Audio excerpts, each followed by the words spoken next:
My name is Christi Gordon. I was raised in Scientology and left at about 20, but not before suffering from, among other things, childhood neglect, intentional alienation of my family, childhood molestation, as well as many attempts of statutory rape by Scientologists in good standing. I was labor trafficked into their billion-year contracts, Sea Organization by 10, which would be the first of many times. And I ultimately ended up on their prison program at 12 and again at 15 when I struggled and failed to thrive. As a result of this experience, I became hopeless and developed many unhealthy coping mechanisms that carried into my adult years, and I am still navigating. It was just a really confusing time of living in multiple realities, circling around Scientology. Sometimes public school, sometimes Scientology school, sometimes we didn't go to school at all. And it just felt like a washing machine of a childhood.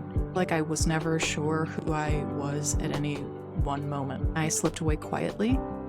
And by that time, our family was, apart from my mother, out of the Sea Organization, and my aunt, uncle, grandmother, and sister had all basically left Scientology.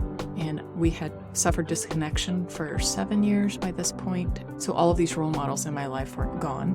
My mom was the last holdout and the last person I had to let go of. So I slunk off into this dangerous walk world to see if I could survive it. I didn't really have an education. I had no real world experience. I still thought through the lens of a Scientology child.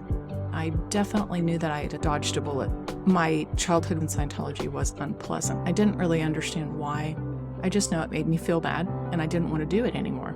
The only thing that really drew me back was wondering what had happened to other kids that I felt were a part of my story, a piece of my puzzle. I was surprised by how many were still trapped that hadn't somehow figured a way to get out like I had.